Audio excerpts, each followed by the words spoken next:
Welcome to another episode of the I Don't Know What This Is podcast, where we cover anything and everything related to sports nutrition, dietary supplements, soon to be college football, and everything in between. My name is Robert Chinesky, the supplement engineer. Joining me, Justin Hall, supplement Snoop, and two-time stacked brand of the year owner, Robert Samborski of Apollo Nutrition. Welcome, Jen. Hey, Don't guys. forget to put that in there. You like that little ego boost, Robbie? That's important. He didn't know how to introduce, but he did a phenomenal job. Robert, they are the Georgia of the supplement space right now. Georgia's the back-to-back champions. Apollon is the back-to-back champions. We're on the eve of college football next week. I'm excited. Next Sunday, us against the stepchildren in your state, Justin, or your favorite team, FSU.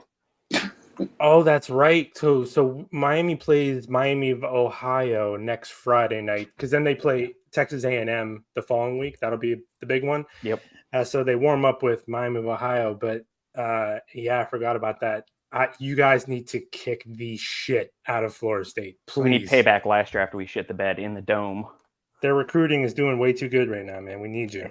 Yeah, we'll get them. And as long as y'all skull drag the Aggies, I'll be happy.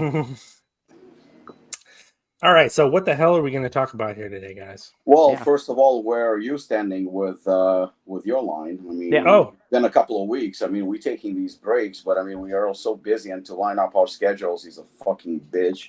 But we're finally here, so let us know what's going on. Well, the funny thing. Well, I appreciate you asking, because the funny thing is since I mentioned that I wanted to launch this product and started it, you've launched 14 or 15. You're just making me look like an idiot, because people are like, what's taking you so long, man? Robbie launches a new product every 3 days. I'm like, you know how hard it is to get to that point? So we did a really extensive sampling process. I sent out because this product is just a little bit different than a lot of things in our space right now. I'm sorry to interrupt. So far, you're starting with one product? Yeah, just one. Okay. I have a lot of plans. I'm trying to keep myself from doing too much, at the same time. But we did a lot of sampling with this one. And then, so we got really good feedback. We got some feedback that I never expected, to be honest. A lot of really good positive feedback. And Robert, him and I talked about this too. Is like, sometimes, we make these formulas and we have a decent idea of what's going to happen, but you don't really know until you get it out there sometimes. And people are telling me this feedback, and I'm like, I could pretend like I knew that was going to happen, but I'd be lying.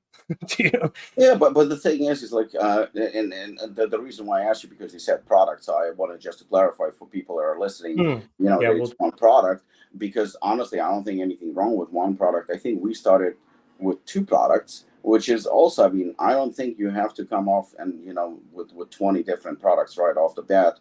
You're kind of getting started, and I know that this particular product is kind of close to heart. So it's something that you wanted to start with, and you can have one successful product, and then you can come up with the rest.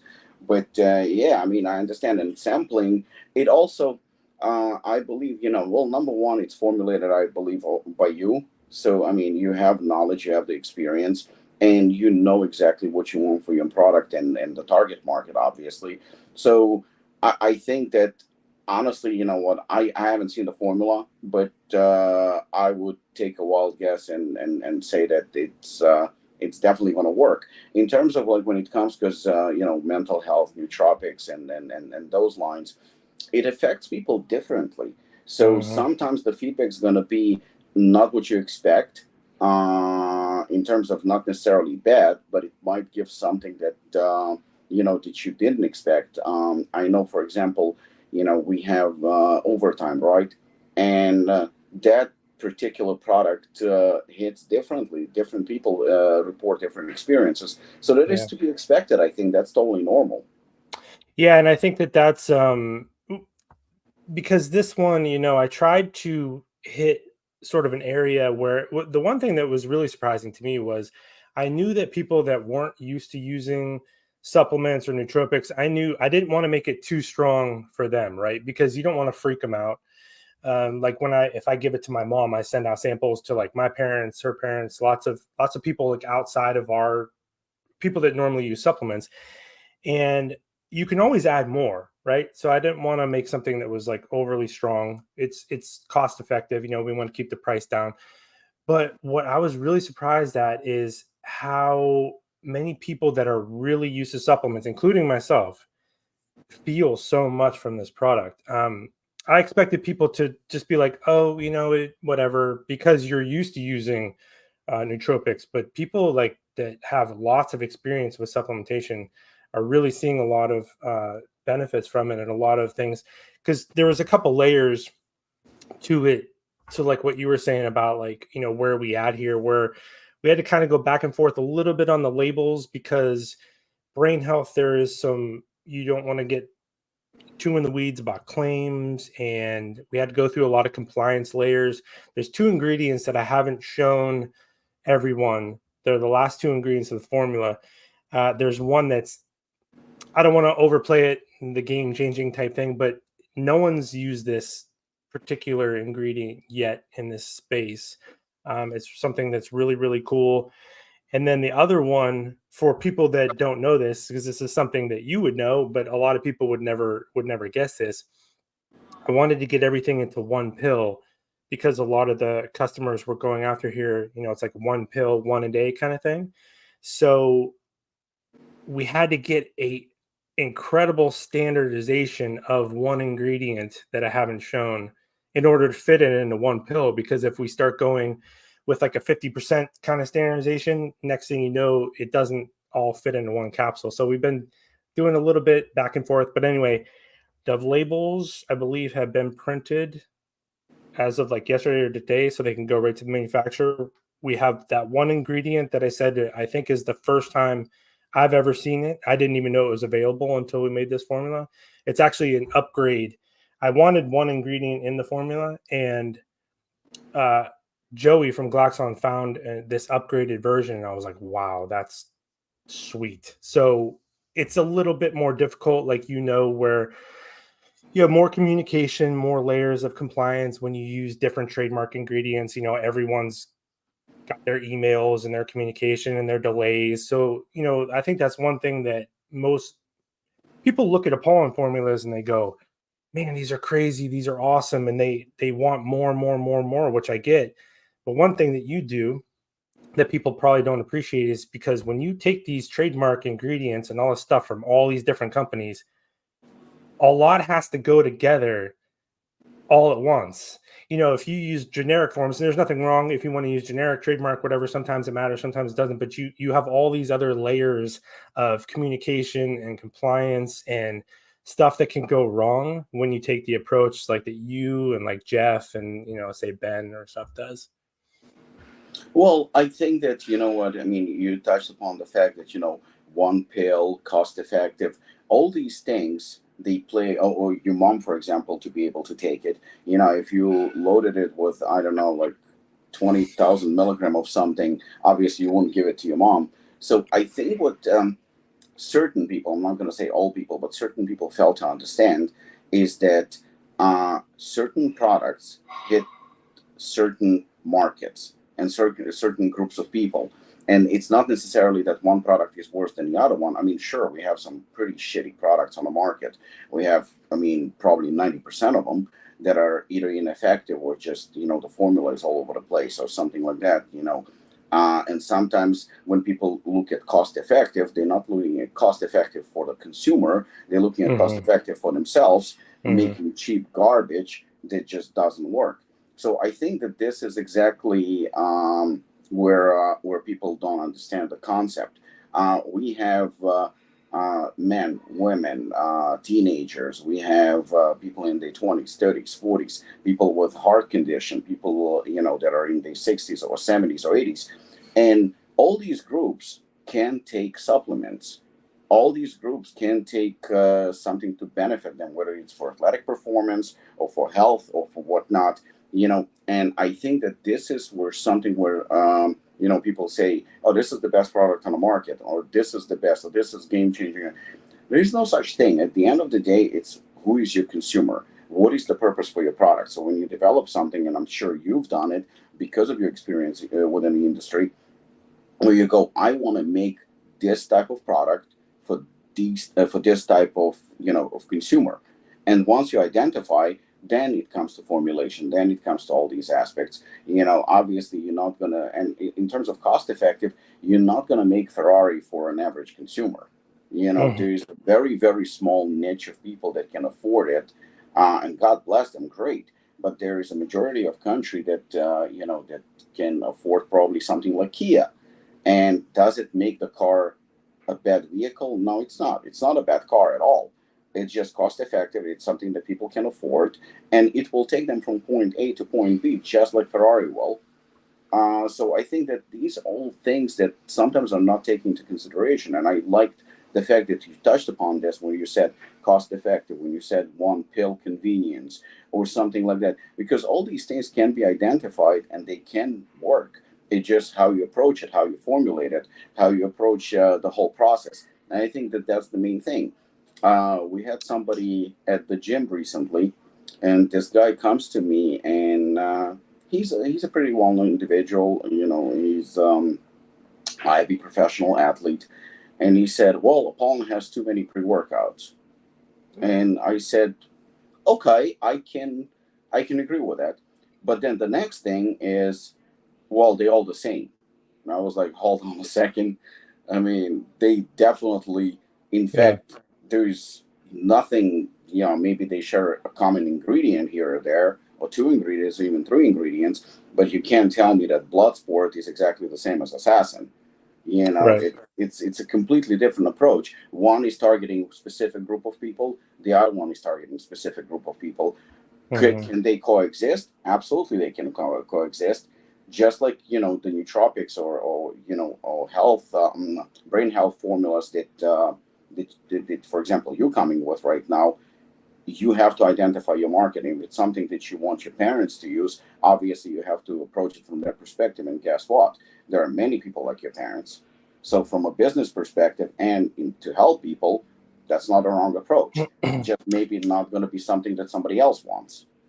Yeah, and that was what was surprising me about this, because it's kind of like Apollon is a good example of this too. If you try to please everyone, right, you ultimately please no one, because you have no direction to the formula. And that was what surprised me so much about this, because I was like, okay, I can use, say, 8 different ingredients in here, and I can make each one really, really cool, and I can make them, they all go together, right? Because like just that text message you shared with everyone from Tim, where he was like, if you use, because I think people, and rightfully so, people used to use synergy and shit like that to just underdose products, and they say, well, they work together, Yeah, so they make the other absolutely. ones better. And you're like, no, but there That's are why I some hate that word things. synergy, because most of the time it's basically it's the same thing. It's what I call synergy, a new proprietary blend. Yeah, you're not wrong. And when you get into, especially with like brain chemistry, it gets so weird so fast, where sometimes going a higher dosage actually can make you feel a little bit off, like have the undesired effect. So I wanted this to be, so anyway, a long way of saying, the way I put it together at first was, let's see how this goes, because like I said, you can always add more stuff, you can always do this, but you don't want to have it and that was what surprised me, is the people that it was myself. Now granted, I was like, I don't want to have it be like a placebo effect. I know I'm excited to use it, right? But the first time I took it, I was like, this is feels way different than I expected, because I'm used to this stuff. But I noticed it immediately. And like I said, I had a lot of people within this space that are used to using supplements, and they're like, this is, we really notice this. And I was like, okay. So it was justification, it was validation of okay, I think I had all these like hypotheses where I'm like, if I put this with this, we can make a cost-effective formula still really cool. Of And course, it yes. won't, And and it I mean, won't. And, the fact that you were willing for industry insiders and for your friends, obviously people from within the industry, to try a product before releasing a product, that just goes to show that you actually care about, the end result. Will it be effective? That's what I called research. I mean, you've done your research in terms of, you wanted feedback from people that are obviously experienced in the field, and you wanted to see how they're going to react to it, how they're going to feel, and what feedback they're going to give you. yeah, actually, because I sent like my parents, for example, like a couple months worth, because I was like, I want to see how this feels using it every day for like a few months. I'm a little bummed that I sent them so much because now I don't have any left. And I really actually do miss using it. And the one thing I also wanted to do is also knowing people in our space, we love to use all kinds of stuff. I didn't want to put things in there that stopped you from using your favorite Apollon products, or because like one of the first things people were asking me is like, well, how does your product compare to like a Pro, Apollon, Morphogens? It doesn't, and it's not supposed to. Well, so the funny thing is I was like, there's actually not one ingredient in my product that those guys use in theirs, and it's not better or worse or anything like that, but you can use them all together if you want to. And that was really the balance that I wanted to go for here is like, I hate when I get a supplement from a company that I think is cool, but I can't really use it because they put too much stuff in there. Sometimes the dosages are too high. And if I use like my regular supplement routine, I'm like, you know what? I don't really think I can fit this in kind of thing. And, sometimes it gets, I didn't want to do that either, but I'm really excited about this. It's really. You say that the product is something that you would recommend people using on a daily basis as a multivitamin or something like that to help them on a daily basis, or is it something to use sporadically as needed? So that's actually how it's marketed is as a multivitamin for the brain. Okay, so that's fair enough. And like I said, there is always misconception as to how to use certain products, and something that Ben said recently, and I really actually liked it. He did a video where he said that about his pre-workout. He said that, yeah, you know what, this is a basic formula. It's very, very simple, but it works. And I think that this is there is a huge argument. Should you use only 2-3 ingredients? Should you use one ingredient, or should you use what people call a kitchen sink? And I say there is no such thing as a specific formula as to how to formulate products. Yes, you can use a kitchen sink as long as you put the ingredients properly, and not necessarily synergetically, but they actually come together and they work together and they're beneficial. So yes, you can do it as long as, and somebody like you, somebody like Robert, somebody who can understand, can read the label and say like, okay, this is put together pretty well. The assassin question. We're targeting to release it on September 15th. I mean, that's the plan so far. So I think that when it comes to products, you can put together a product that has 2-3 ingredients and it's going to be super effective and it's going to deliver on what it's supposed to. And then you can put together something that has 15 different ingredients and that can still work. But at the same time, you can put a product with 2-3 ingredients that doesn't do shit, and we know those they exist. And the same thing, you can throw, like you said, people say that, these ingredients work synergetically. They underdose the crap out of everything. They put together a laundry list of 15, 20 ingredients. Obviously, it's not going to work. And the whole synergy, that's just, you're saying, oh, look, I have an open label. I have a transparent label. But you know what? Some of the formulas, when I look at them, I'm like, I wish you could put it in a proprietary blend because you're embarrassing yourself. I say that all the time. I was like, when people ask me about formulas, sometimes on my Instagram sticker, I'll bring up the formula on my computer and I'll go over it. And there's times where I'm like, you know what? They should have proprietary blends. I appreciate the transparency that they're going for, but sometimes maybe you should be like, it's just funny to hear you and I say things like that because I'm like, maybe you should be less transparent. Yeah, no, I mean, and I would be totally okay with it because if I see a fully transparent label and I see, I don't know, 100, 200 milligram of tyrosine, I'm like, who is this product for? I mean, what is 100, 200 milligram of tyrosine gonna do?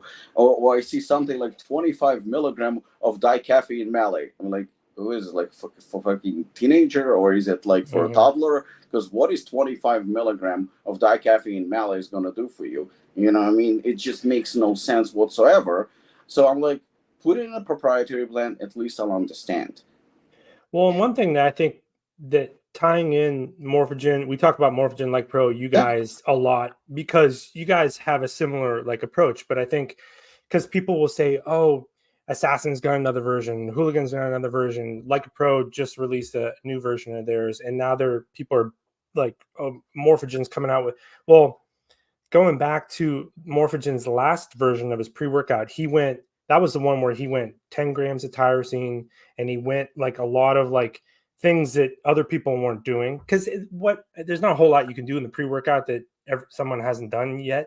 But so he tried to do some things, and it worked. Like the pre-workout was good, but it didn't have the desired effect on his entire customer base that he intended. So he moved some ingredients in and out, and then he lowered the price of the product by like $8. So he was really just making adjustments based on what the customer's experience was. So it wasn't like Ben was like, well, I need to make more money on this product, or I need to do this. He's like, he had a version that was really popular. He changed it.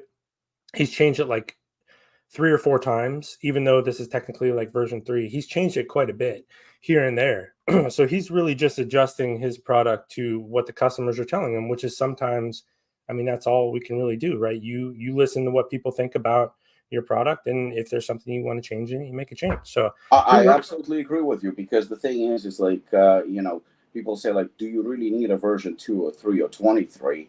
Well, it depends how you look at it. Because, for example, you see cars, right? They upgrade their models every couple of years. And why? Because the technology is changing. Why? Because, the designs are changing. And we go in with, how the world is changing. And it's you can always improve on the formula. You can also try different things. So, yes, when you have a formula that works and somebody all of a sudden makes it, there's one company that... I'm not going to say who it is, but I've seen, actually, fuck it, I'll say it. ProSups. ProSups came out, and I've used this example actually before, so that's the reason why I don't mind. Before I owned Apollo Nutrition, we used to buy for the gym. Robert knows we sell pre-workouts by the scoop and stuff like that. So we used to order, I don't remember if it was a Jekyll or Hyde or both. I don't remember, one of them. People loved it. People absolutely fucking loved it. And we were selling it by the scoop. And we'll take it. It's before the craziness with the energy drinks. People would have it. They would have a great workout, and they loved it. Then a year, 2 years later, or something like that, I started getting complaints, because I would order everything from Europa like everybody else back in the day. People started complaining and saying, well, this doesn't work like it used to. And I would argue with people. I was like, what the fuck are you talking? Because I didn't know any knowledge. I didn't have any in the supplement industry. So to me, we're like, you're talking out of your ass. It's exactly the same product. It's the same container. It's the same company. It works. But then I started hearing more and more and more the fact that it doesn't work. Now, keep in mind, I was buying it for the same price. Everything was the same. And then all of a sudden, I was like, let me have a look at this. I look at it, and the formula has changed. And it didn't change for the better. It changed for the worse, And it's not, I'm not going to point finger only at ProSups. A lot of companies, they do, they practice what I call is like, we're getting a customer likes our product. Now let's see if we can cut corners a little bit and save a little bit, but yet charging the same money. So if you have a pre-workout, or you have any product, fat burner or something like that, and you decide to maybe remove 1 or 2 ingredients, obviously it's going to cost you less. If your company is doing better, then your probably buying power is a lot stronger too. Now you can get the product cheaper. And if you give that to your customer, where you're saying, look, I'm going to actually charge you less, then you're completely justifying it without a doubt. For example, yesterday I was sitting with one manufacturer. We had a meeting, and he goes to me, the price we formulated, bare knuckle version 5. We formulated bare knuckle version 5, and he goes to me, the price, because we just put a PO yesterday, he goes to me, the price is changing from what I was telling you a couple of weeks ago.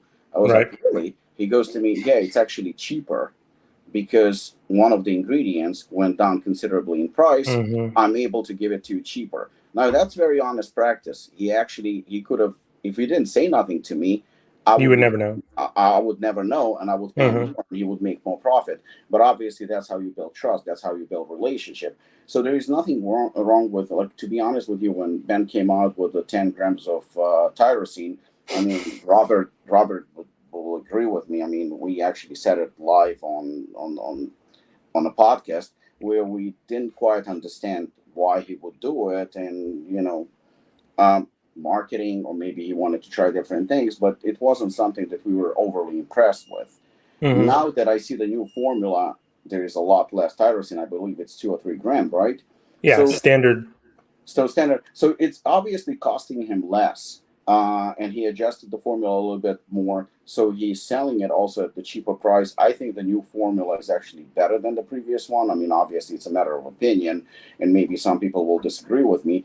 But there are different approaches, and if you can make a better product, or a different product, and you're listening to consumer, obviously, somebody, I think on social media posted, "Can you do time cop every ingredient exactly the same, but completely remove the caffeine?" Clearly, I'm not going to listen to it. Why? Because now you're saying remove the caffeine completely. He didn't say reduce. He said remove. Why would I remove caffeine from a product that has area durensis and alpha yohimbe and stuff like that? It makes absolutely zero sense to me. Yeah. If you told me make time cop but stimulant free, I would entertain the idea, perhaps. But the whole point behind Time Cop that it's a combination of overtime and bare knuckles, so it kind of defies the purpose. So you don't listen all the time, because clearly, people are going to suggest, add this ingredient and add this flavor. You can't listen to everybody, because it's not a restaurant. It's not how you like your steak. But no, that's a great comment. I find myself saying that a lot, where it's, especially I see that mistake happen. Well, first of all, with the formula change conversation, you're spot on with that, because like people have asked me about my form. I already have changes in mind that I could I'm pretty sure you do make, just depending on like what type of feedback we get, right? And I remember, I think it's Jim. Like I think Jim makes a good line of supplements. They have good stuff. Nothing against Jim, but they're I remember seeing like they've never changed their pre-workout until then. I think they realized that they released that up like crazier version of it. But I remember like one of their people there saying, "Well, it's the perfect pre-workout formula, so why would we ever change it?" And I just I couldn't roll my eyes harder at a comment probably that I've ever read in the supplements way, especially when it comes to pre-workout. I was like, you really think that you just made this one formula that is above like reproach? It just doesn't make any sense. Yeah, I just looked at Assassin is launching in about 2-3 weeks. I looked at it. I was like, yeah, I could have done this maybe a little bit differently. There is no such thing, as perfect formula. It just doesn't exist. And when it will come out, there's people that like Assassin. I'm sure they're gonna like it. But there's always going to be critics, and you can't please everybody. You're making products for different people. The same IFBB Pro said to me, do you really need, you're going to love this. You of all people are perfect for this. When I'm going to say this, I already know how hard you're going to roll your eyes. So this is what he said to me. Do you really need anything other than isolate in your arsenal? He says, you don't need 50-50 formula eggs and egg protein. Those probably don't even sell as much. Isolate is always the most in demand. I said, perhaps. But our 50-50, I'll be honest, sells better than our isolate. It does. And personally, and I think scientifically you can make an argument too. I think it's a better formula than isolate. That's me. I like the product more. I know our consumer likes the product more. So you can't please everybody. It just doesn't work that way. Yeah, and what I was going to say too is one thing that, and maybe this is something that you dealt with at the beginning that you have experience with, but one thing that I see a lot of like smaller companies that are trying to build their reputation up a little bit, what they do, and I understand why they do this or they consider doing this, but if you have, say you launch a company, like fortunately for me, I have an audience sort of that I built a different way, and then now I can give them a product. But a lot of people are like, you try to launch a product and then build an audience after, which is really, really hard to do these days. So what I'll see is a company, say you get a few like early adopters that love your stuff, and you got to order a pretty good amount of units to make the price worth your while, right? So, and I have these conversations with these guys all the time. They'll come out with a product and they haven't learned how to sell that one yet. But either they just want to be the the scientist, they want to be the engineer, right? To, oh, I got all this cool stuff I want to make and I want to release it. Or you have like, a handful of people that say, man, I love your pre-workout. Can you make a protein? And they're like, yeah, so I'm going to release a protein. I was like, don't release it.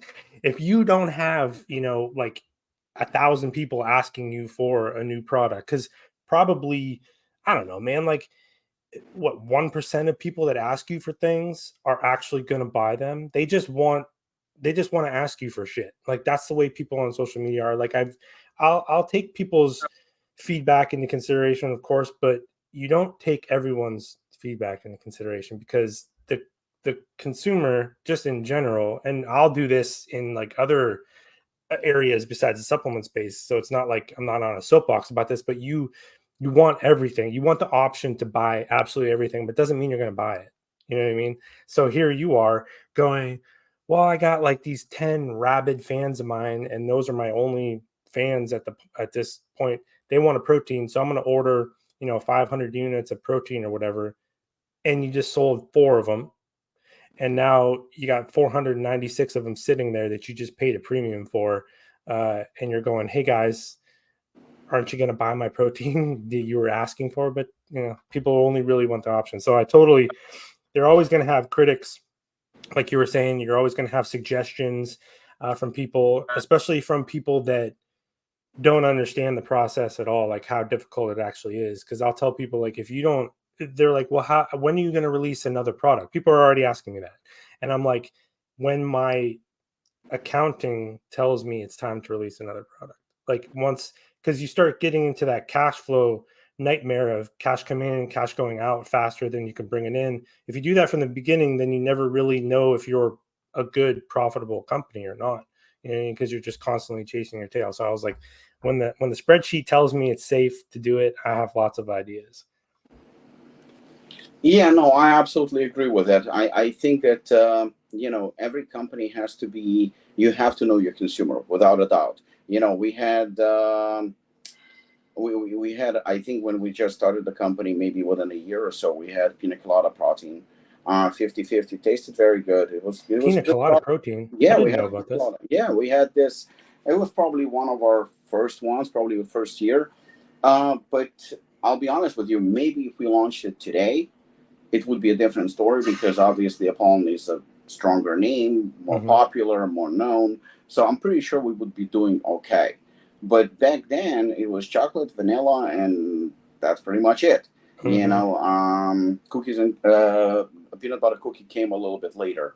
But pina colada was, I think we had strawberry, pina colada, chocolate, and vanilla. Chocolate and vanilla sold right away pretty good. I mean, we only used to order like 100 units. And yeah, well, our first order was 30 units. That's amazing. Yeah. Wait, so before you go on, like, not to interrupt you, but like, how did the pina colada flavor come about? Was that something you wanted to do, and like you went to the manufacturer and said this, or was it something that they said, hey, we've been working on this kind of thing? So, okay, good question, actually. So the whole concept of Apollo Nutrition, obviously, I came up with it just for, to sell the products at the gym. But Mark Glazier, he was the one who helped me out to start the whole, because he's like 10, 15 minutes from here. So he said, yeah, you know what, I'll help you out. I'll manufacture for you a little bit. So that's when I said, I can probably, I mean, for me, we used to buy at the time 2, 3, 4 containers of protein. It would last us 2-3 weeks to make shakes. So I said to him, you know what would you be comfortable with? I don't know the minimums. I don't know the industry. I don't know anything. All I know is I know that isolate and casein is something that I wanted. That's what I wanted to do, And believe it or not, I actually based that on a steroid. I based that on sustanon, which is a mix of few different testosterones. So, faster acting and slower acting. So I said, I'm going to do the same with protein. So it's a funny story. I based protein actually on testosterone.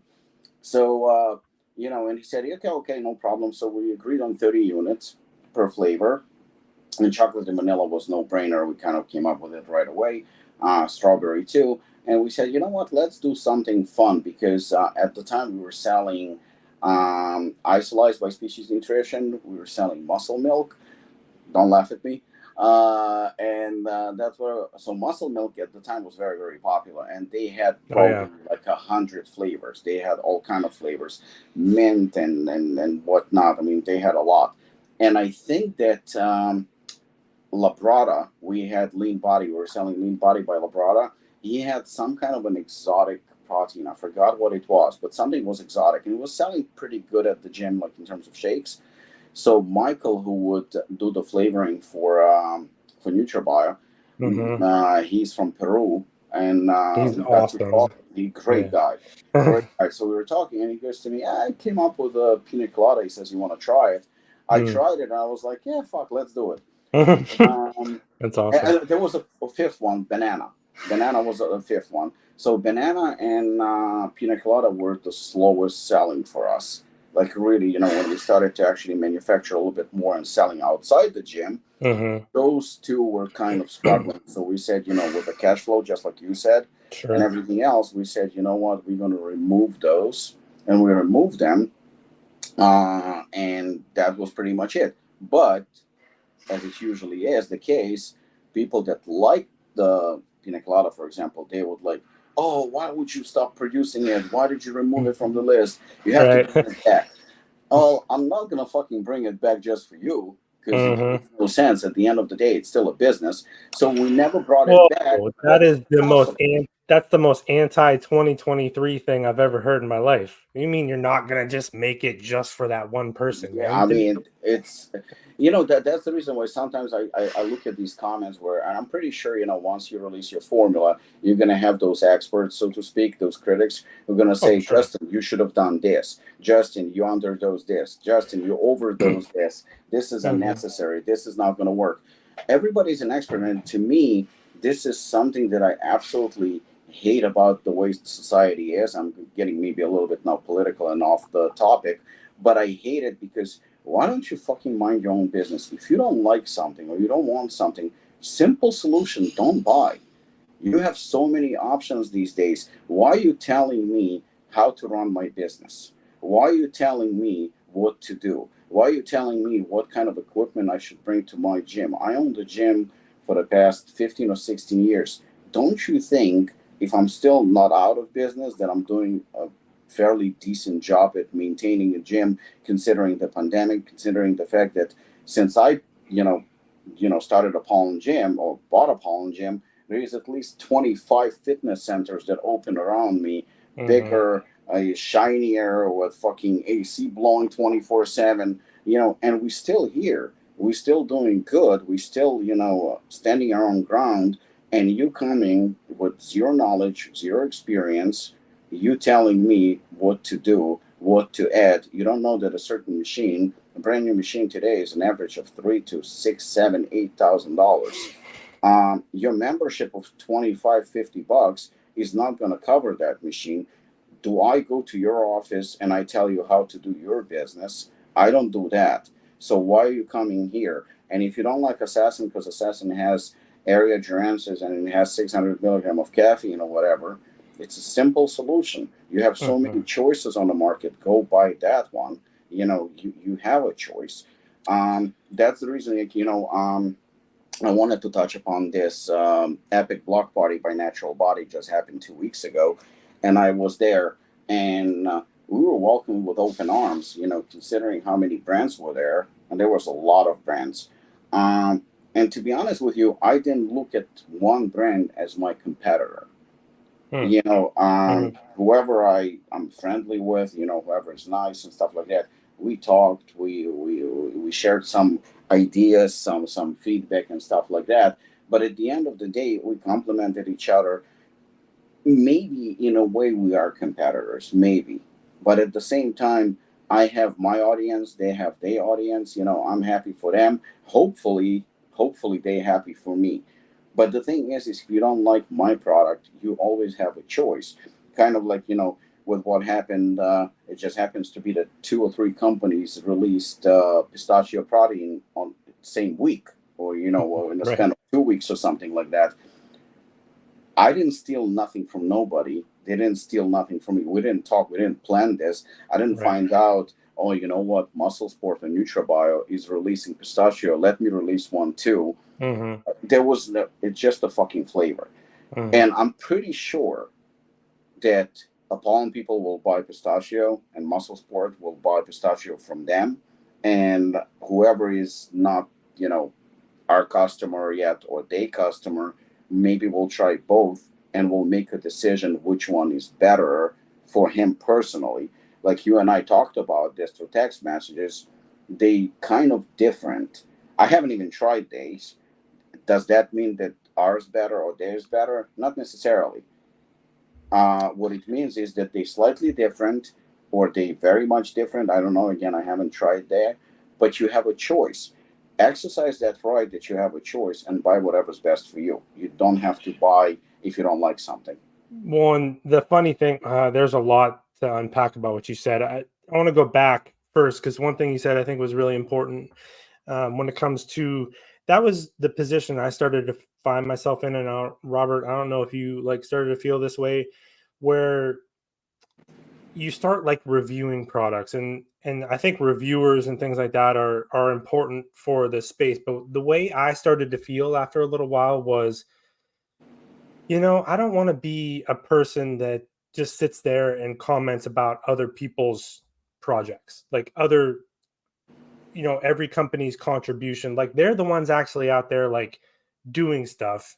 I don't want to be the guy that's just sitting here going, well, that's shit, that's good. This it started to just make me feel kind of uncomfortable because I was like, well, I'm just kind of riding on these people's coattails. Like I want to go out there and create something, you know, for myself. Now, granted, I'll still like if I see things that are bad, you know, I'm going to talk about it. Or like if people ask me directly, like I'll give my opinion.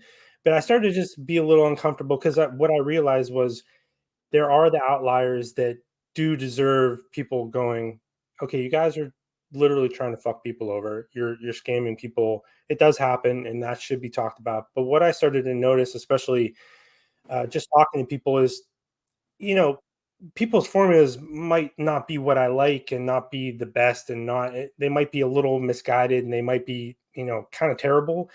But it's not. It's usually, at least in my experience, it's usually not because they're trying to be an asshole about it. They're just their manufacturer told them to make this. They didn't know enough about it. They just followed the advice, because that's what I started to notice too. Was these people weren't necessarily making their own formulas. They didn't really know what to do. So a manufacturer will give them some stock formula and say, because it's easier for them to run.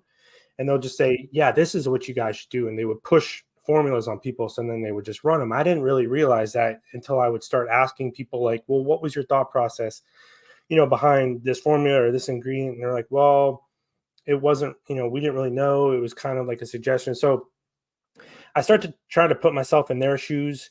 Like, how would they feel if they were really excited about this business? They probably sacrificed a whole lot to get there.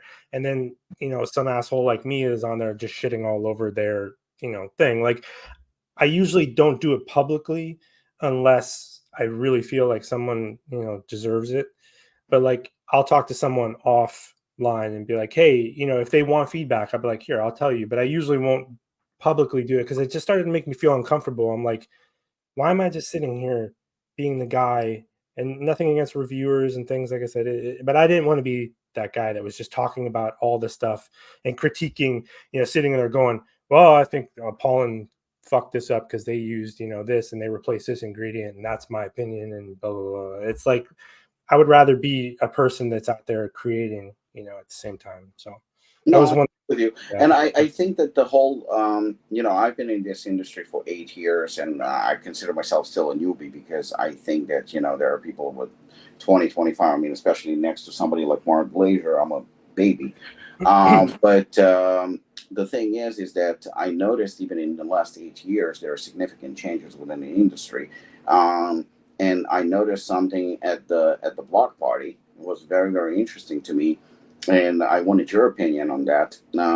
So there were a couple of celebrities, so to speak. Not going to name any names; it's unnecessary. Celebrities, I mean, in terms of fitness industry, like bodybuilding and stuff like that, and they were there. And I remember back, I don't want to say back in the day, but before, let's say before. whenever you had somebody like that, there would be a line of people, and they all want to take pictures and selfies and autographs and stuff like that. I didn't see it this time around. They were there. They were present. And some of them, again, I'm not going to name any names. I mean, you can look up who was there. I'll just say this. Seth Ferozzi had people lining up to meet him. Yeah. People love Seth. Yeah, but I don't think it's because he's a bodybuilder. I mean, he does look a certain way. I think his personality. I think he's just a class act. You know, I don't know him very well. We met a few times. But as soon as he made eye contact with me, this is the type of person that he is. He basically ran to me and was like, "Hey, Rob, how you doing?" He shook my hand, and he was genuine about it. You know, he wasn't fake. There were a couple of people who approached me, and they were clearly fake. You know, it's just, I mean, it goes probably in any industry. But what I did observe was like that the famous or the bodybuilders, say, with insane following or something like that on social media, they didn't have the same lines, or hardly any lines, to be honest. You know, people wanted to talk to brand owners and people behind, you know, the products and companies and stuff like that. I noticed more than those athletes. And, well, again, before, you used to have expos with people walking around, you know, the expos, and everybody would have like 24 fucking inch arms, and you know, the bodies would scream steroids and stuff like that. That wasn't the case either. You had average Joe, you know, people, you know, regular soccer moms and stuff like that, who were there to try the products and buy the products and stuff like that. So to me, that was fascinating to see average people that clearly were not enhanced, you know, that probably just had 9 to 5 jobs and went to the gym to work out, and they were buying supplements, listening maybe to you and Robert and maybe even me, you know, to people that don't exactly look like they fucking Mr. Olympias and stuff like that. And to me, that was absolutely fascinating how much the market has changed. And again, I mean, I'm probably the one who should shut up because we have Branch Warren, who is a legend in bodybuilding. But, you know, you have, again, Glaxon, and you have Ghost, and you have like certain companies that have absolutely none of the bodybuilders, you know, with 24-inch arms. They have maybe, you know, ambassadors and stuff like that. But Morphogen is doing good, and as far as I know, Ben is probably number one when it comes to being the face of the company. You have like a pro. I understand Jeff Long is, you know, a retired bodybuilder, but and this is not a knock on Jeff. Jeff was never a top level bodybuilder. You know, so you can look at him perhaps more as a brand owner more than an athlete. Yes, he works out. He's in phenomenal shape. But again, you know, he didn't become a famous world-class bodybuilder. He had a great physique, and that's about it. Seth Ferozzi competed, I don't know, like a few times as a pro, and that's it. And also, I don't know if he ever made it to the Olympia or not, but I think he's more famous as Seth Ferozzi than as a bodybuilder, you know, like personality-wise. And then you have Glaxon. I mean, they had fucking Joey at the booth, you know. Right. And people would talk to him. I saw it, you know, people would talk to him. And Brian from Jersey Shore Supplements, Astroflev, you know, people would talk to him, and he didn't have any athletes around him or stuff like that. And, you know, we are at our booth, we had our sales rep, we had Carolina, we had me, and we had Maria. You know, none of us are world-class bodybuilders. So have you noticed that? Have you noticed those changes, and what do you attribute them to? Yeah, that's a good question, because I noticed that, you know, well, there's a couple things with that, because you have, like, I think bodybuilders, because like back in the day, right, a bodybuilder would be a paid athlete for Muscle Tech or BSN or whatever it is, and they would pay them a big salary to get out there and be in magazines, because we didn't have the social media interaction. Where the thing about expos that I've noticed these days, expos have changed, because you would go to an expo back in the day because that was like your chance. You know, you could see some videos on YouTube of, you know, Rich Piana or whatever it is, and you would watch that, but you never got to interact with them the way we do now. Like, that's one reason, like if we use Jeff, for example, the reason why Jeff one of the main reasons why he's become so popular, that dude is on social media answering questions and talking to people all day long, every single day, whether he's on vacation, whether he's at home. He talks to more customers. He probably talks to as many people a day as I do. And Morphogen's the same kind of way. That he's been on there for like 7 years, literally interacting with every single person that asks him a question. And that's one thing I've noticed. A lot of brands that have fallen off is like sometimes you'll look like Apollon. When Apollon makes a post, there's tons of comments, and there's people interacting with those people that make the comments. There's a lot of brands, they just put their stuff up there and they don't interact with their fans at all, right? And they're the ones that are falling behind. Brands like Rise that have blown up through TikTok and stuff like that. It's the interaction. Like people don't necessarily, because everyone's making good products these days for the most part. There's lots of good products out there. So what is it that draws you? And it's not, people don't look at the bodybuilders the way they used to. If the bodybuilder, if they happen to be in great shape like Seth or Jeff, and then also a person listens to Seth's podcast and follows him on social media and really likes the things he has to say, because he's one of those dudes that their entire brand embodies him. Like it's not a fake thing. Like when you meet them, like Axe and Sledge is perfect for their whole entire team, right? And then bodybuilders realize, why would we need to be an athlete sponsor or be out there talking about someone? I could just make my own brand. You know what I mean? Kind of thing. So the personal interaction with everyone has kind of changed the game when it comes to that. And people aren't as impressed, like especially younger people. Younger people aren't impressed with bodybuilders the way things sort of used to be. People are impressed by influencers. If you look at the biggest influencers, you have the Alani nutrition energy drink that was selling 30 million cans or whatever, like in a week, because of Kim Kardashian, right? Or you have the Prime. That dude's not a bodybuilder, he's not a fitness person, but he comes into our space and just absolutely dominates it, because young kids are they're following along with a different type of influencer. I don't think that there are people that hardcore follow people, say like Chris Bumstead. Like he's the exception to this probably thing, where he's so good, but also I think anytime I hear people talk about Chris Bumstead, they talk about like what a nice guy he is, like what a good guy he is, like interacting with people. And a lot of people in the bodybuilding space are not personable people. A lot of bodybuilders are not, they're just, they're kind of dicks, and people don't like that stuff. They're not going to just buy a product from someone that they don't feel some kind of like personal connection with. And I think like that's the main thing you're talking about, is influence. Who you're influenced by has totally changed. Where it used to be, if I remember buying Muscle Tech, my first supplements I ever bought were Muscle Tech, because you would open up the magazine, right, and you would see these people next to a tub and go, oh, but now with the way social media is, you're seeing such transparency from these companies. I mean, you got companies, like I said, Rise is a good example, right? They blew up.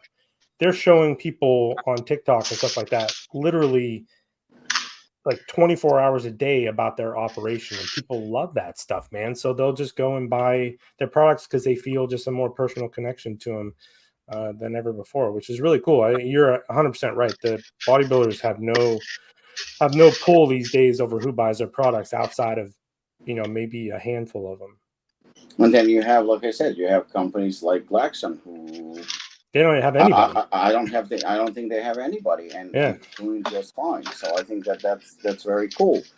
Bucked Up, I think, was one. Bucked Up was there's been a couple brands. I don't use Bucked Up products. Alani Nu was one. Bucked Up, a Ghost, obviously. I think Ghost was probably one of the first that really started to change things. I know everyone gives a ton of credit to Ghost all the time, and we don't need to keep doing that, but they really kind of changed the paradigm a little bit over what it means to sell supplements and buy from a brand, because they showed you don't need bodybuilders to do it. They turned it the lifestyle brand, right? Then everyone tried to follow Ghost's blueprint, and it doesn't work, because Ghost was one of the first, the first ones to sort of put it out there. It's like we're not making this stuff for bodybuilders. Once they introduced it to, the lifestyle, people started it. And there's just so much more. There's so many more customers in that demographic than the hardcore bodybuilding crowd. Because, a lot of bodybuilders in the bodybuilding crowd and stuff, they know supplements are only taking them so far anyway, because they're using other things. So people are like, okay, we're going to find, it's kind of like what I was thinking about with this brain health supplement. There's so many people that we could bring into this space. My mom, for example, people's parents, when I started talking about this supplement, everyone had a person in their life that they thought of when I started talking about this, whether it's, your grandmother, people, seeing people go through dementia issues, or they're trying to protect against not being their grandmother, grandfather, whatever. So everyone thought of someone immediately, because that's how I started the whole idea in the first place. Is I thought about someone close to me and what could I do for them. There's so many more people that are out there that we can bring into this space that still aren't here yet, and that's good for everyone. Like, I started buying my mom Neutrogen from Morphogen, right? Because she doesn't eat that much. And I was like, Mom, you need to get something, right? So she started buying Neutrogen. I got my dad to take Morphogen's testosterone product, right? So now all of a sudden, these people that have never thought supplements, they probably thought of them as, kind of fake and, kind of dangerous. Now all of a sudden they're realizing, wow, this stuff really does help. And, they're not bodybuilders. So now all of a sudden we have new customers in this space, and that's good for everyone, because then, they might discover a pollen product. So they might discover, whoever it is. No, I agree with you, because and this first came to me going back maybe 25 years ago or something like that. My relative was my mom's cousin was he passed away. He was dying from cancer, and I remember that he would actually drink protein shakes. His doctor told him to drink protein shakes, and I'm like, whoa, this is. I thought, I was in my early 20s. I was like, I thought protein was just for bodybuilders. Mm-hmm. So the customer base is definitely, if you think that there is only these are bodybuilding products, then you're greatly mistaken. And I'm glad to see how much it shifted. I'm glad to see average Joe being a consumer these days. I'm glad to see how much the market has expanded.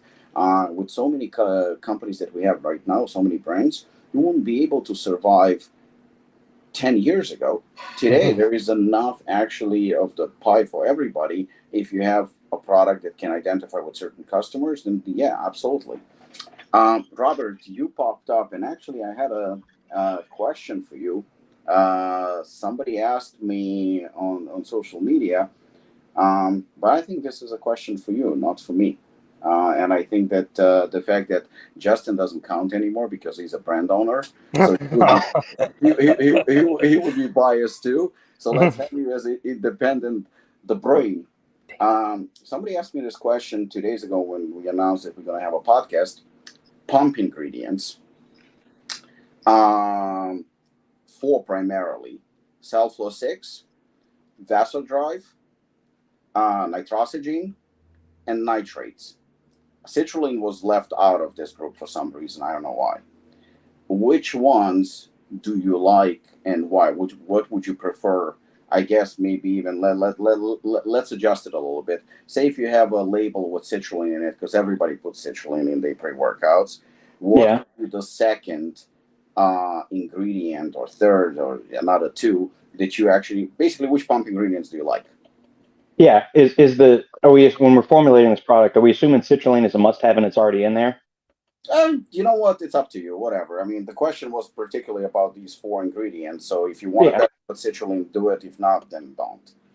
No, my question would be, if we're definitely going to have citrulline in there, then we don't need nitrosogene, because they basically do the exact same thing at the exact same point in the pathway.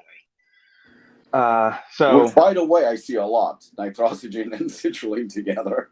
Yeah, I mean, like, if you're going to do there could be an additive effect between the two, because citrulline gets converted into arginine, and that goes into nitric oxide.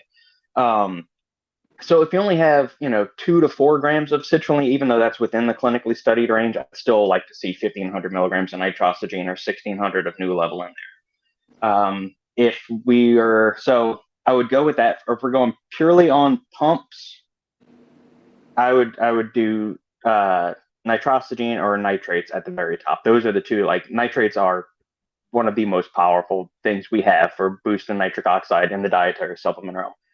They're expensive, so is nitrosamine, and the acquisition of them can be tenuous at best for some brand owners, depending on what products they have and the ingredients in those particular products. I'll just leave it at that, based on anecdotal reports I've heard from other brand owners. I have no personal experience dealing with Thermolife. So those would be my top two. Sulfalo 6, it is a variant of a green tea extract. It's a source of polyphenols. I would like to see a lot more human data on Sulfalo 6 before I give it a ringing endorsement.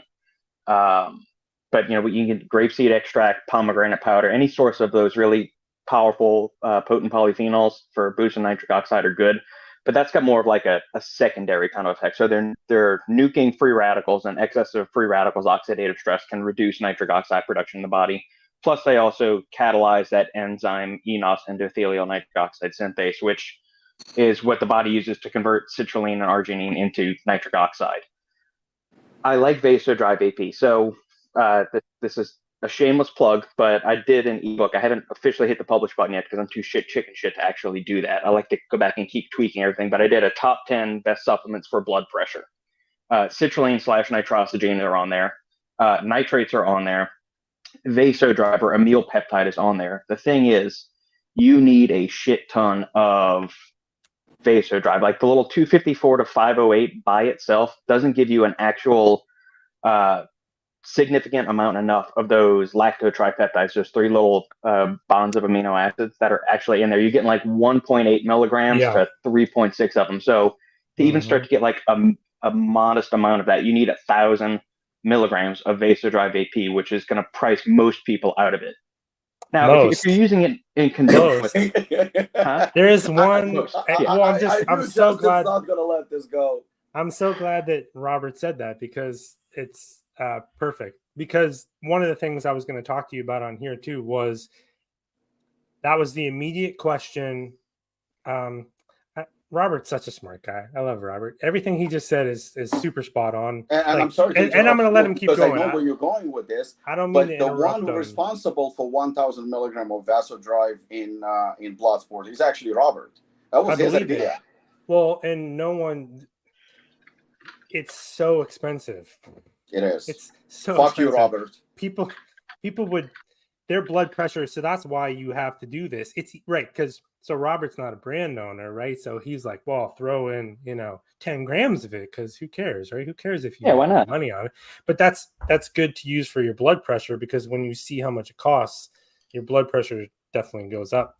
But like what Robert said, all four of those ingredients you could put into a great pump product together, because they all kind of do different things.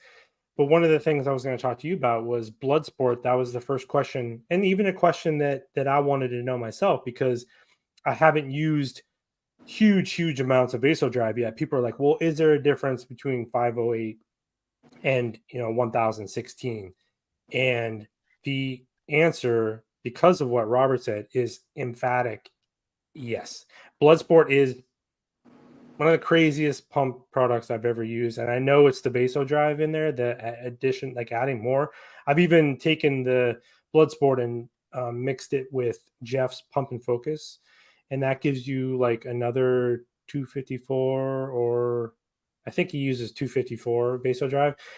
Because what Robert said is key is in that 508 of the Vasodrive. I think is it 3.6 or 3.8? It's one of the two. 3.4 is what it yields of the right there in front of me. Right. That's you're actually, and we talk about this all the time, we're going into these big amounts of ingredients to pull something really tiny from it sometimes. So yeah, you're getting the 3.4 milligrams out of 508. So now when you jump up and you get say 6.8 milligrams in yours, there is a noticeable difference. So anyway, sorry, Robert, I just had to kind of give you some extra credit there. No, but it's true. Appreciate it, man. I'm going to add to that. I mean, typically, sometimes, like for example, Robert and I had discussion. It's not that Robert is pushing high dosages or anything like that, I mean, I'm probably more guilty of that than Robert, but Robert is very, very scientific, and I do give him tremendous credit for it because, he bases it on facts, and I'm a huge facts guy. I love facts. I don't like, theories. I don't like synergies. I don't like potential. I don't like anecdotal. I like facts. So when we talked recently about, for example, I think, Robert, we talked about CDP choline, right? CDP choline. And Robert was to me, goes, yeah, well, 250 milligram to 500 milligram. And I was on his case. I was like, so is it 250 or 500? He goes to me, you can't go wrong with either one of them. 250 will be sufficient enough to get the results, right? That's what you said. And he said 250 is enough. So he didn't push like on me, no, you got to do 500 because 500 is much, much better than 250. He didn't say that. He was basically 250 to 500. You're within the range. You're good. And then we had a conversation about blood sport. And I was telling him, I was like, you know what, blood sport, let's do something. It's already arguably the best pure pump product on the market. I said, let's change it up a little bit, maybe add an ingredient, or maybe let's do something.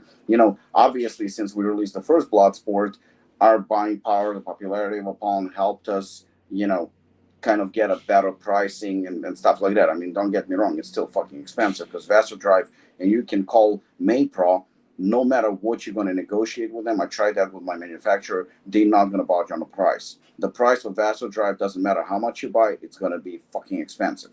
So I was talking to Robert about it. I was like, well, let's go with citrulline to 10 grams. I mean, from 8 to 10, and, I'm kind of like shooting myself in the foot right now, but Robert said to me, yeah, you're probably going to see a little bit more, but it's not going to be significant. It's not going to be something crazy where it's going to be like, oh my God, 10, going from 8 to 10, I see these amazing pumps, and I'm like, just, huge difference.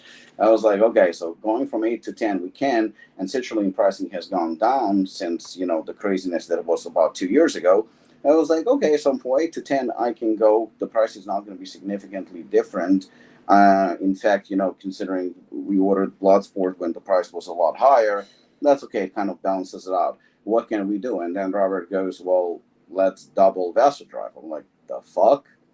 I'm like, are you fucking nuts? I mean, I knew the price is going to be a factor, but I was like, is it going to be better? And that's when he presented me with this, and he said to me, well, look, the facts are 1,000 is going to be significantly better than 508. 1,016 is going to be significant. There will be change. People will feel it. And ever since we launched it, the truth is, in fact, people are saying that the new Bloodsport is significantly better than the previous version. There is a remarkable difference. So, again, kudos to you, Robert. I mean, you were right. And like I said, it wasn't my idea. I just give credit where credit due. Well, yeah. And I knew that he's a big fan of the ingredient as well. He likes it. But Robert, let me ask you a crazier question. Do you think that, because I know there's always a limit, do you think going above 1,000 would yield significant difference as well? Would it be more beneficial significantly? Would it justify the price, or do you think 1,000 enough?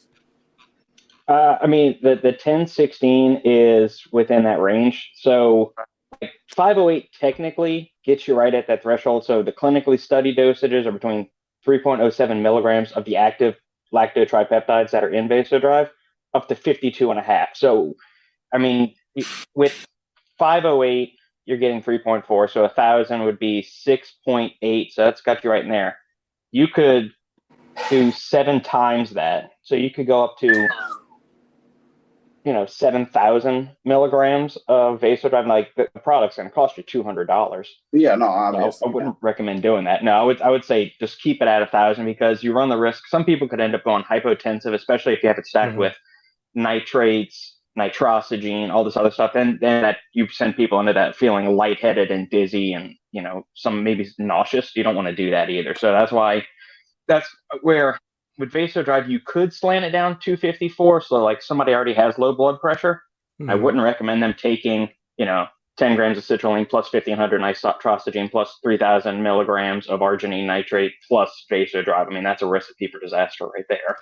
Yeah, I can confidently say, like, if you were, I've done this myself. Like, I've tested thresholds many times in my life, and there's been times where you can give yourself, like, people think heart palpitations only come from stress and too high stims. That's not true. I can attest to this. It can happen from your blood pressure dropping too much. And that's the thing when we talk about studies that we mention a lot on here. And I find myself saying, like, every single day, sometimes this clinical dosage marketing gets a little cringe because yes, you can say this is the clinical dose of vasodrive, but we don't have a clinical study that combines, citrulline nitrates, vasodrive, cell flow and all this other stuff. So when people say clinical dosage, not that it's a bad thing, but it's kind of another one of those things you take that with a little grain of salt. Sometimes it's taking a little bit too far. Yeah, where people realize, like, oh, now everyone thinks that clinical dose of beta alanine is 3.2 grams. And everyone, what the funny thing is that I had this conversation with Ron Kramer.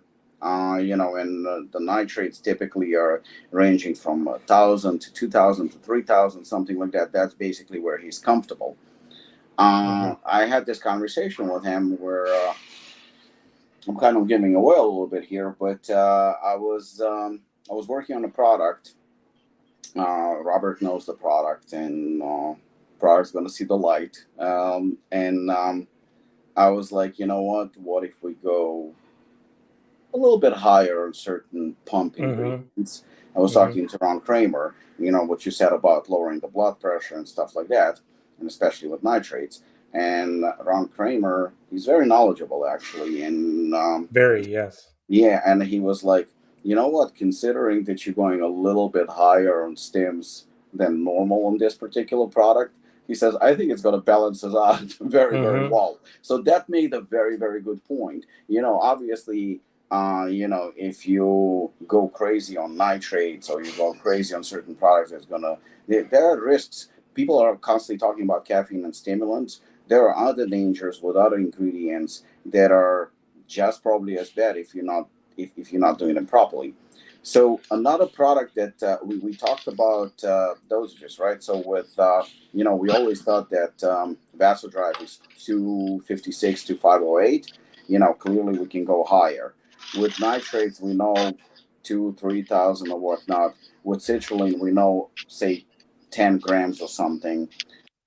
Cell flow 6, I think you can. There are products that have 900 and 1,000.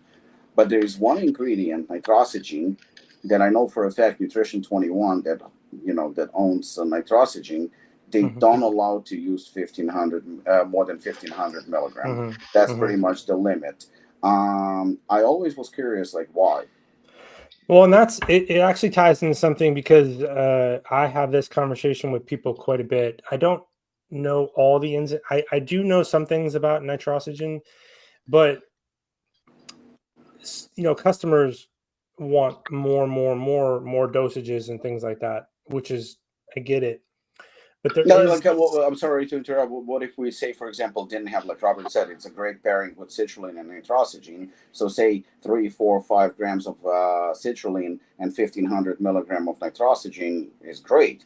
But what if we didn't have citrulline? Why can't we have more nitrostigine? Well, so it has to do with.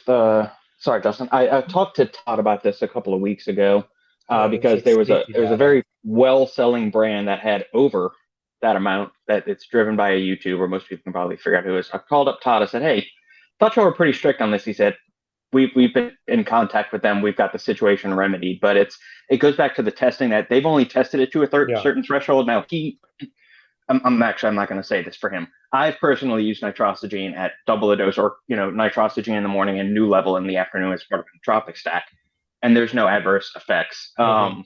So it's just what in-house safety data they have to secure their GRAS status there. No adverse effect limit, the no AEL, whatever that acronym stands for. No obvious adverse effect limit, something like that. So it has to do with what they've got their patents for and what their research studies before. But I think they might have some other higher dosage studies in the works or planned Yeah, and Mito burns the same way, because this conversation came up, and because Jeff, right? So Mito burn, everyone was releasing 500 milligrams max Mito burn, and then Jeff Long came out with like a gram, and then he put like 1.5 grams in the product. So then people are going, well, why does? And this is one thing that it always helps, knowing someone like Joey or something that has their finger on the pulse of all this stuff.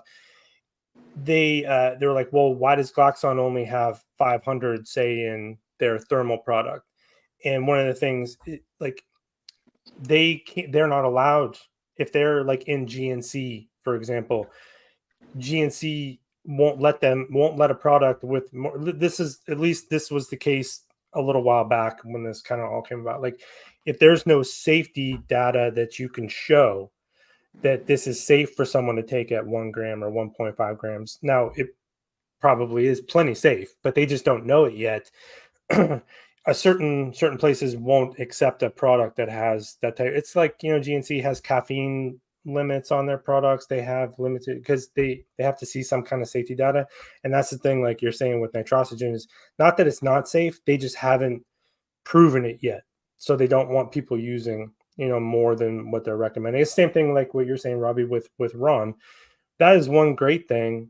I've never worked with him directly, but that's one great thing that I think is he probably doesn't get enough credit for in this space. Is in this space, people get fucking crazy, and they're like, well, why don't we just throw 87 grams of nitrates, since Robbie's using 3. And now the different nitrate forms have different nitrate. Like if you use sodium nitrate, it's totally different than arginine nitrate, and we can get all that. But like, people are always trying to one up each other. There's certain ingredients you don't want to one up each other, at least not yet. So it's good to have someone like Ron that is so hands-on when his ingredient gets used. That's how we always can spot a fake product right away, is if I see, nitrates, NO3T nitrates in a product that has Nupept or DMAA or whatever, that product is total bullshit, because Ron would never agree to that. And one of the good things about it is, and I feel like that's how I would want to be too, is if you had an ingredient, you would want to have some say in where it kind of goes, because there's so much liability. There's so much things that can go wrong. Like, people don't appreciate how much like legal ramifications there could be if someone gets sick or someone actually gets hurt. That is actually horrible for our entire industry. You have people that are out there like freelancing and just throwing shit against the wall. It's not just that those products could or probably are fake, or that's not even my biggest issue with products like that. Sometimes it's, if you have people out there doing stuff like that, it actually could hurt the access we have to products down the road. Because if there's adverse effects, the FDA does step in, right? Like a ephedrine or a DMAA or whatever it is. And we don't want them to step in. We don't want, because they'll just come in and just say, okay, you guys this is all done. They don't have they're not going to go in there and like find, well, this person went out there and did something they weren't supposed to do. They don't care. They'll just kind of come in.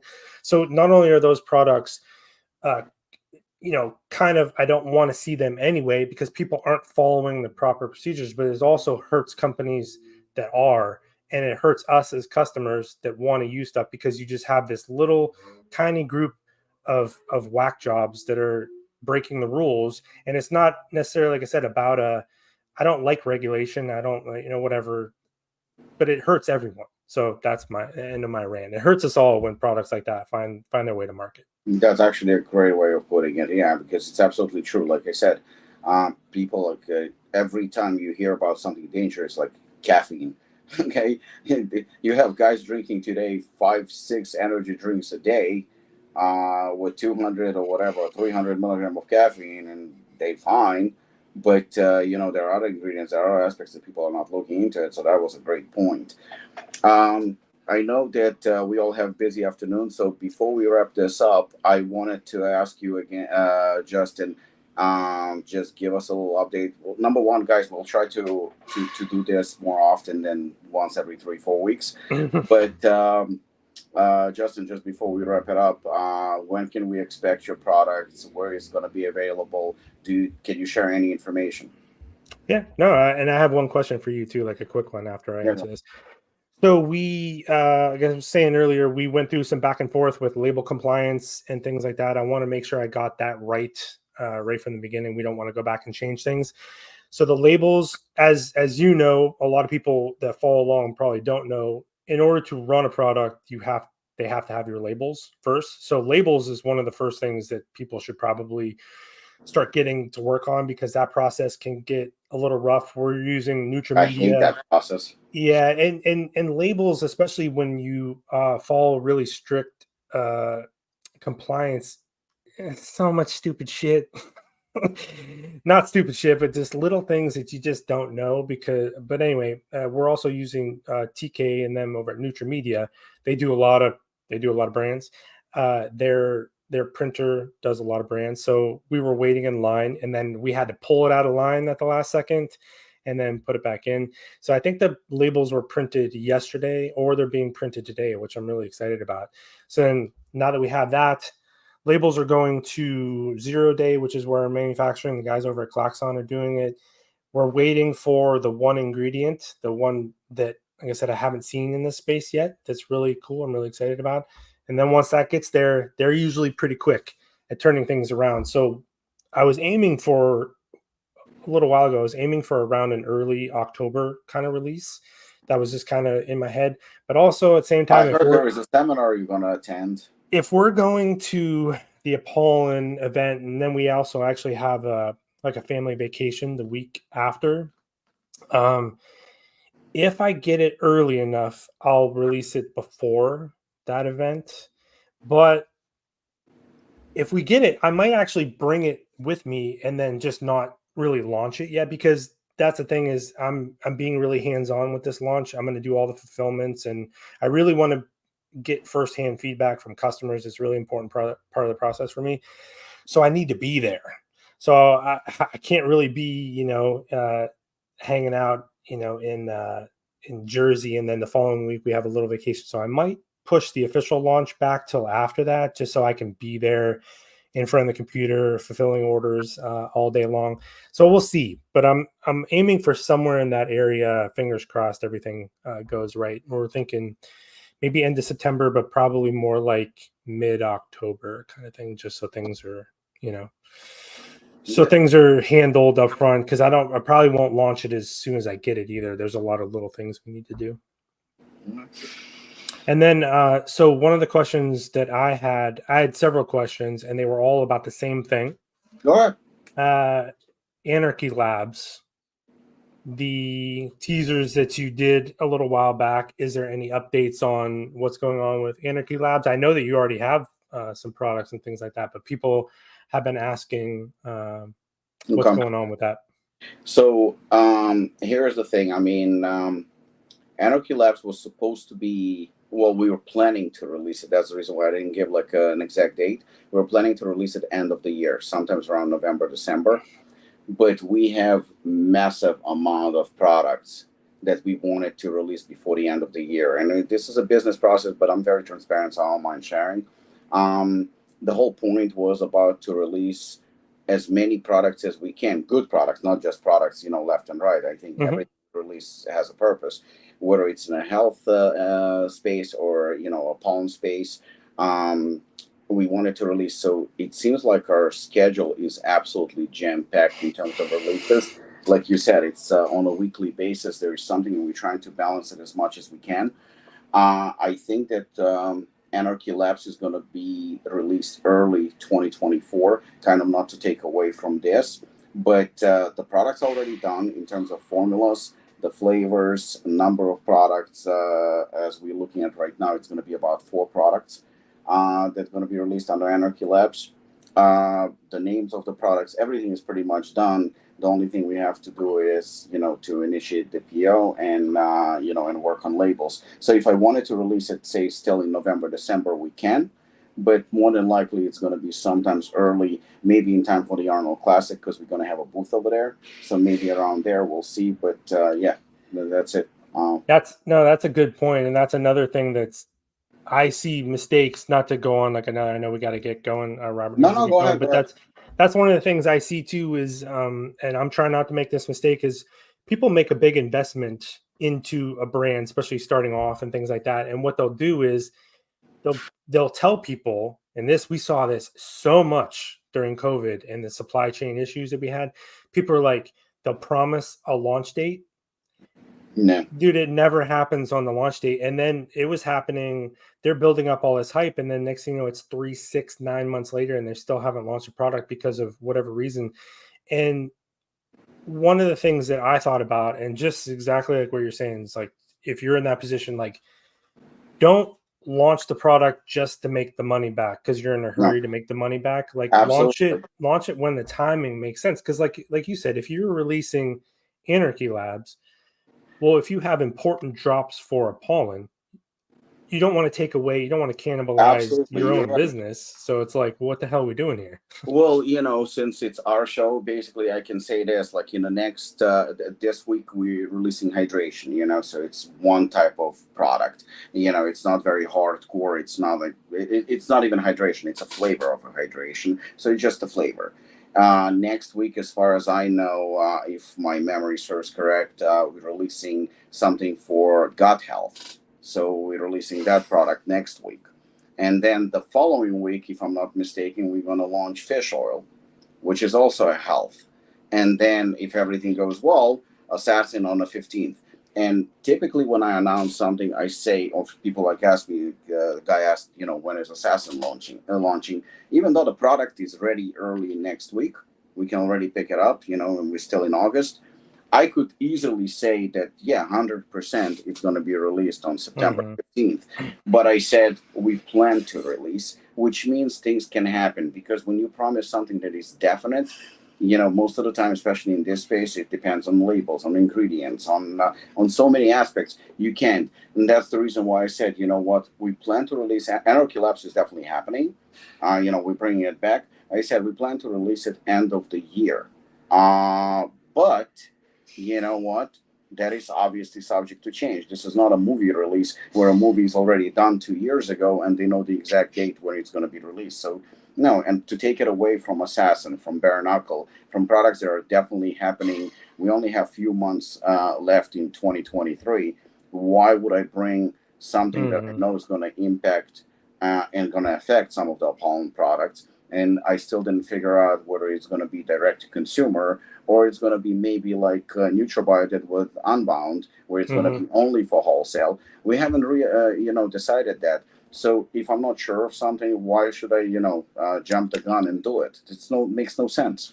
Yeah, it's a good problem to have for sure. And then plus, there's probably another product that you're going to release. Speaking of supplement snacks, there's probably something else that's going to be in there somewhere. So you got a lot of stuff going on, man. And it is, people don't appreciate the type of shit that you are going through releasing all these products at the same time. So yesterday Maria asked, because she handles one aspect of a pollen, and she asked me, she goes to me, can you explain to me how the process of actually making a product from A to Z, how it's happening? When I told her, I said, like, the whole process, that sometimes the idea maybe is born today, but the product is going to be released in a year. It's 100% possibility. 100% possibility.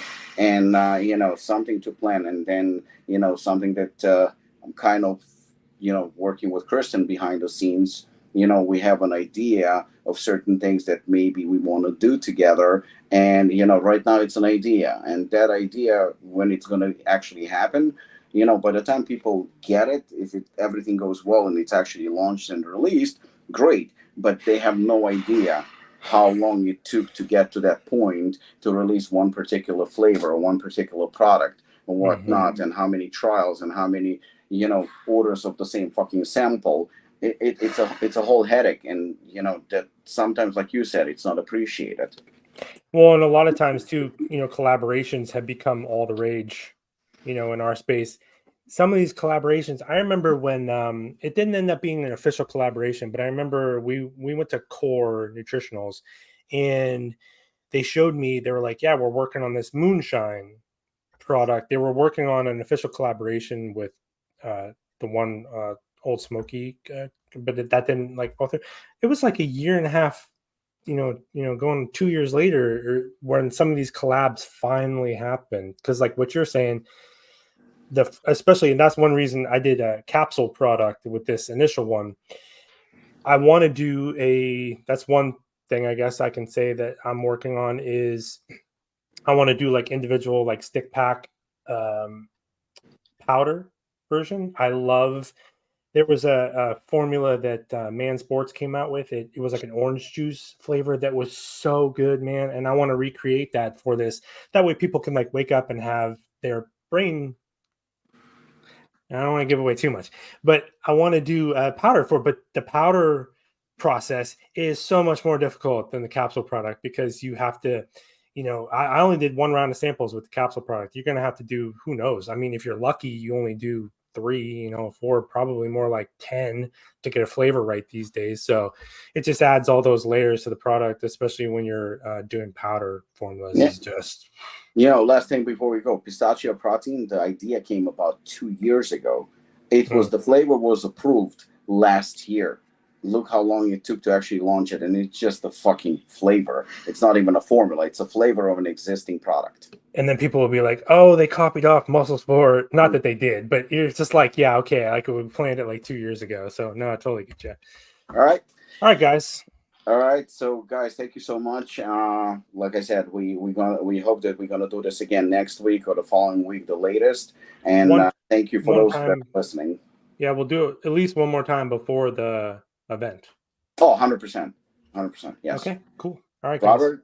Thank you guys. Thank you everyone for listening, and see you soon.